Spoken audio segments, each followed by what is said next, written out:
국민의힘 이준석 전 대표에 이어서 민주당 이낙연 전 대표와 일부 비명계 의원들이 탈당하면서 제3지대 움직임이 활발해지고 있습니다. 국민의힘 한동훈 비상대책위원장도 전국을 도는 광폭 행보를 보이면서 자택에서 치료 중인 이재명 대표의 복귀 시점에도 관심이 쏠리고 있습니다. 민주당 서영교 최고위원 전화 연결돼 있습니다. 서 최고위원님 안녕하세요. 예, 안녕하세요. 서영교입니다. 최근 네. 이제 또 보셨을 텐데요. 이재명 대표 건강이 많이 회복이 됐습니까? 워낙 큰 사고였습니다. 엄청나게 큰 사고고요. 암살 미수범이 칼을 갈아서 왔고요. 체중을 실어서 목을 찔렀고 단 1mm만 더 나갔어도 목숨을 잃을 상황이었죠. 대한민국의 가장 유력한 대통령 후보가 그리고 가장 큰 정당의 당대표가 그렇게 암살을 당할 뻔했던 사고였고요. 실제로 사고가 큽니다. 그런 상황에서 제가 어제 통화도 좀 했었는데요. 아직 목소리나 이런 것이 잘 안 나오는 상황이긴 합니다. 예, 그렇지만 잘 회복하고 계시고 있고요.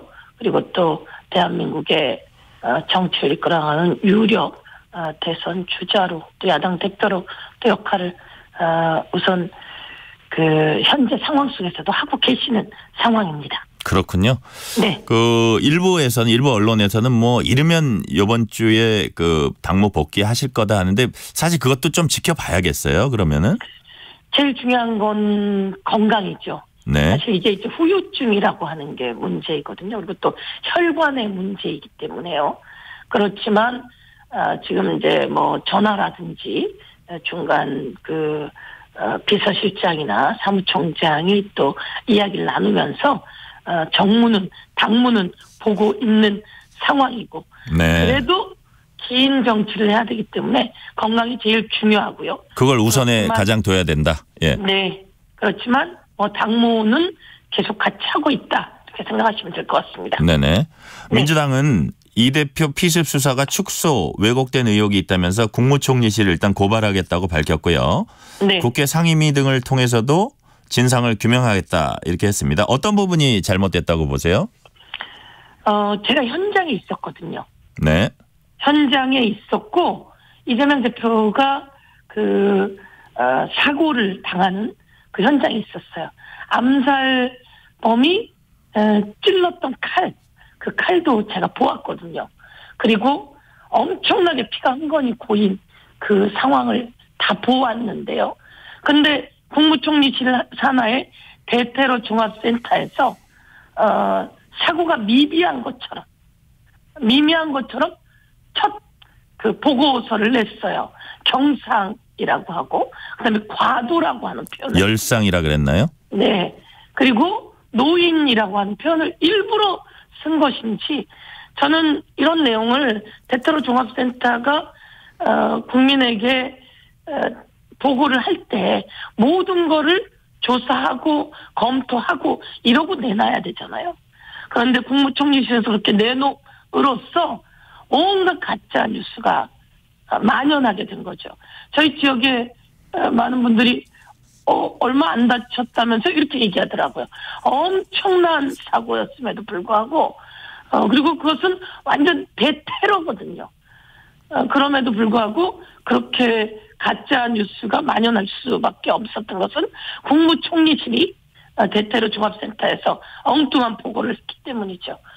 그리고 당일 그렇게 목이 찔렸는데 그나마 1mm 차이로 살 수 있었던 것은 이 찔릴 때 와이셔츠 2면을 관통하면서 찔려서 그나마 살았다는 거 아닙니까? 네. 그런데 그 와이셔츠는 아주 중요한 현장의 증거물임에도 불구하고 어디로 갔는지 쓰레기 더미에서 찾았다는 거 아닙니까? 도대체 대한민국이 왜 이러는지 국무총리실은 중립을 지켜야 되는 곳임에도 불구하고 이런 엄청난 범죄 행위에 중립을 지키지 못하고 올바르게 보고하지 못한 것은 이 뒤에 도대체 왜 위에서 그런 지위가 있었는지 책임을 묻지 않을 수 없다 이렇게 생각하고요. 그래서 이것과 관련해서 총리실에 문제가 있고 그렇다면 총리실이 또 지휘하는 경찰에서부터 왜 그런 식으로 처리가 되었는지 등 저희들은 책임을 물을 수밖에 없다 생각하고요. 이게 뭐 야당 대표의 사건을 떠나서 일반적인 사건에도 제대로 대처해야 되는데 그러지 못하고 축소하는 듯한 모습을 보였고 이것은 끝내는 세상에 다 드러나게 되어 있지 않습니까? 그래서 대한민국의 국무총리실에 대테러 종합센터가 종합상황실이 이런 식으로 축소한 것에 대해서 책임을 물겠다 이렇게 말씀드리는 겁니다. 이게 이제 당의 입장이죠. 반면에 네, 그렇습니다. 네네. 네. 이재명 대표가 변호인을 통해서 배임 뇌물 혐의 재판에 당분간 출석 불가 입장을 이제 전했어요. 여기에 대해서 국민의힘 안철수 의원이 의학적 근거를 명확히 밝혀라. 이거는 재판을 지연시키려는 게 아니냐. 이렇게 이제 주장을 했습니다. 안철수 의원이요. 이건 어떻게 네. 보세요? 안철수 의원이 그런 발언을 왜 했는지 정말 이해를 할 수가 없습니다. 재판은요.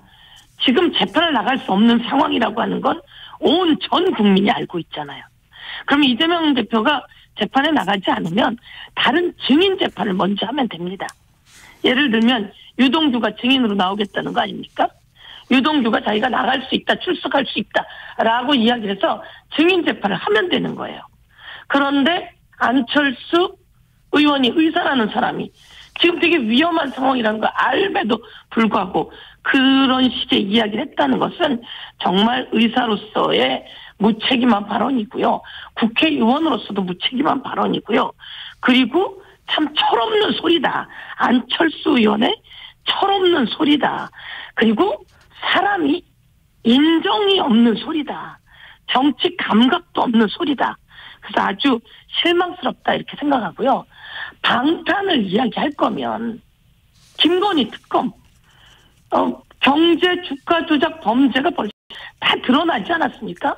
김건희 특검을 방탄하고 있는 윤석열 대통령의 방탄에 대해서 쓴소리를 해야 안철수 의원이 해야 될 일이고요. 그리고 국민의 70%가 원하고 있는데도 뭐 국민일보 여론조사에 의하면 국민의 70%가 김건희 특검해야 된다. 여기에 대해서 거부권해서는 안 된다 이렇게 이야기하고 있잖아요. 이런 거에 대해서 쓴소리를 해야지 안철수 의원이 해야 될 얘기인데 그 이재명 대표에 대해서 그런 식의 이야기를 하는 것은 철없는 소리고 인정도 없는 소리고 정치 감각도 없는 소리라서 실망스럽습니다. 네. 이재명 대표가 이제 돌아오면요 해결해야 될 현안들이 많습니다. 물론 이제 지금 지금의 여건에서 처리하실 일은 처리하시지만 이제 본격적으로 돌아오면 더 이렇게 현안들이 많잖아요. 네. 당장 이제 이낙연 전 대표 원칙과 상식 의원들 탈당으로 좀 당 분위기가 어수선해졌는데 그걸 이제 당 분위기 수습에 나서는 게 이제 우선적으로 해야 될 일 중에 좀 중요한 일인 것 같아요. 어떠세요? 네. 예. 우선 이낙연 대표하고 그다음에 비명계 3명의 의원들은 끊임없이 이재명 대표의 이재명 대표가 자리를 내려놓을 걸 요구했어요. 통합 비대위를 이야기했기 때문에 당원들은 이재명 대표를 지지하고 이재명 대표가 해야 될 역할이 있음에도 불구하고 그런 요구를 했기 때문에 받아들일 수 없는 요구였죠. 그래서 당원들이나 당내는 어수선하기보다는 오히려 똘똘 뭉치고 더 단단해지고 있는 상황이다 말씀드릴 수 있을 것 같고요. 이재명 대표가 이와 관련해서도 말씀처럼 당무는 계속해서 하고 있고요. 저희 최고위원들하고도 어떻든 소통을 하고 있는 상황이고 어제도 제가 전화통화도 같이 했고요. 그래서 당은 똘똘 뭉치고 과거 국민의당 안철수 의원이 탈당 한번 하지 않았었습니까? 그 안철수 의원 탈당할 때 호남의 흐름이 좀 있었는데요. 지금은 호남 분들이 훨씬 더 단호하고 제가 지역을 다니고 많은 사람들을 만나면 분노가 오히려 많아서 당은 어수선하기보다는 똘똘 뭉쳐서 더 단단해지고 있고 그래서 더 힘있게 나가면서 이재명 대표는 당무에 복귀하면서 총선을 앞두고 정책 정당으로서의 면모를 보이는 역할들을 해나가면 좋을 것 같습니다. 저희 당의 거의 1호 공약처럼 나온 게 간병료를 건강보험에 적용하는 내용을 내놨는데요. 아주 많은 사람들이 동의했고 저희가 이번에 시범사업으로 예산도 85억 정도 만들었거든요. 그래서 정책 정당으로서 국민을 위한 정당으로서 모습을 뚜벅뚜벅 보이게 될 것입니다. 네.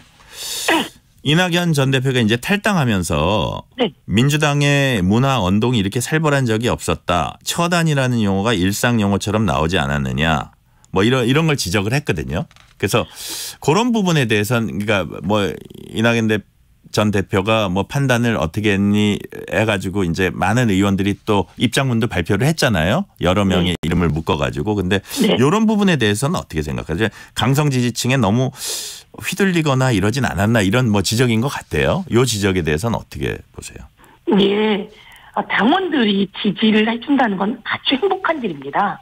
당원들이 강하게 지지를 해주는 것은 너무 고마운 일이고요. 그러나 좀 과격한 발언, 잘못된 발언을 하는 그 사람들이 있습니다. 상대를 너무 공격하는 이런 것에 대해서는 이재명 대표도 그랬고 당에서도 경고를 내렸고 또 징계도 내렸고요. 네. 그리고 이원욱 의원이 나에게 이렇게 나쁜 소리를 하는 사람이 있어요. 라고 문제제기를 해서 그 사람을 징계 내리려고 봤더니 당원이 아니었어요. 이런 것처럼 철저하게 이렇게 잘못된 발언 그리고 상대를 공격하면서 나쁘게 하는 발언은 제지를 가하고 있고요. 그러나 강력한 지지를 한다는 것은 당으로서는 좋은 일이고 그러나 이게 나쁜 발언을 하는 경우에는 제지하고 있습니다. 그렇기 때문에 이번에 이낙연 대표 같은 경우에는 그런 것들에 대해서는 저희가 제지도 하고 하지 말아야 된다라고 하는 분위기를 만들었고요. 그렇지만 이제 이재명 대표를 만났을 때도 그렇고 이재명 대표가 내려와야 된다라고 하는 이야기를 하셨다고 저희들은 이제 좀 뭐 언론을 통해서나 듣고 있었는데요. 그것보다는 어떻든 뭐 이제 이낙연 대표에게 나쁜 발언을 하는 것들은 잘못됐다고 지적을 하지만 이재명 대표를 중심으로 똘똘 뭉쳐가야 하는 것이고 또 뭐 대장동 사건 관련해서 이낙연 대표의 가장 최측근이 그 대선 때 그것을 언론에 제보를 했다거나 문제 제기를 했다. 제일 먼저 한 사람이라고 하는 것은 사실 많은 충격이었습니다. 저는 경쟁을 하더라도 정책 경쟁을 하고 지지를 받는 경쟁을 해야지 없는 것을 만들어내거나 아니면 또 이렇게 공격을 해가지고 지금까지 이재명 대표가 300번 넘게 압수수색을 받지 않았습니까? 이런 상황을 만들어서 정말 윤석열 정권에게 빌미를 줬다라고 하는 것은 씻을 수 없는 과거다 이런 생각을 하게 됩니다. 다음 질문 넘어가기 전에 여론조사 관련 고지할게요. 앞서 서영교 최고위원이 언급한 여론조사는 국민일보가 한국갤럽에 의뢰해 12월 7일부터 8일 이틀간 전국만 18세 이상 1,033명을 대상으로 조사한 결과 윤석열 대통령이 김건희 여사 특검법에 대해 거부권을 행사하지 말아야 한다가 70%에 달하는 것으로 밝혀졌습니다. 해당 조사는 무선전화 인터뷰 조사 방식으로 진행되었고 자세한 내용은 중앙선거여론조사심의위원회 홈페이지를 참고하면 됩니다. 다음 질문 드릴게요. 네. 탈당한 그룹들은 연대 속도를 내고 있습니다. 어제 이낙연, 이준석, 김종민 이렇게 이제 세 분이 모였거든요. 네. 약간 그 온도차는 좀 있긴 하지만 뭐 빅텐트 얘기를 다 하셨어요. 빅텐트 아래 뭉칠 수 있을까요? 아니면 그건 어렵다고 보세요? 뭐 제가 보기에는 뭉칠 가능성이 꽤 높죠. 왜냐하면 밖으로 나갔을 때는 그런 이야기들을 하고 나갔을 거라고 생각을 합니다. 그렇지만 워낙 다른 사람들이 모여 있지 않습니까? 그래서 제가 보기에는 한쪽에서는 빅텐트 크게 치자 뭐 이렇게 얘기를 했고 한쪽에서는 이준석 대표 같은 경우에 떴다방은 안 된다. 대선 때까지 같이 가야 된다. 이런 제안을 했는데요. 네네. 그게 얼마나 함께 할지는 또 뭐 두고 봐야 될 일이고요. 또 3명 비명계 의원들이 나간 분들도 또 이낙연 대표하고 또 의견이 뭐 다르다. 이런 이야기가 많이 들리긴 합니다. 그렇지만 나갈 때는 같이 하나로 모이려고 나갔겠죠. 그렇지만 많이 다른 부분들이 있어서 또 그 안에서 갈등과 분열이 있을 거라고 생각을 하고요.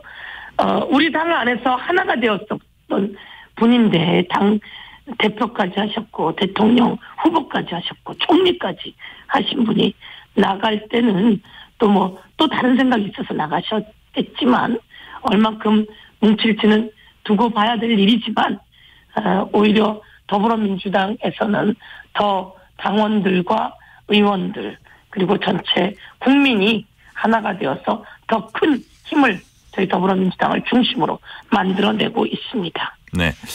공천을 둘러싸고 좀 이제 파열음도 좀 나는데요. 최성 전 고양시장 같은 경우에 뭐 공천 적격 심사, 그 1차 심사에 해당되는 건데 거기서 이제 부적격 판정을 받아가지고 사실 이제 또 이낙연 신당 저쪽으로 가기도 했는데요. 최근에 보니까 황운하 노웅래 의원 등 이른바 이제 사법 리스크가 있다고 알려진 의원들이 이제 적격 판정을 받았고 그 다음에 또 뭐 정봉주 전 의원 이런 분들 적격 판정을 받았어요. 그래서 이런 데 대해서 과연 이게 공정한 잣대냐 이런 좀 그 지적이 제기되고 있거든요. 여기에 대해서는 어떻게 보세요? 더불어민주당은 시스템에 의해서 공천합니다. 이해찬 전 대표가 계실 때부터 시스템에 의해서 공천했고요. 적격 부적격은 특별 당규가 있습니다.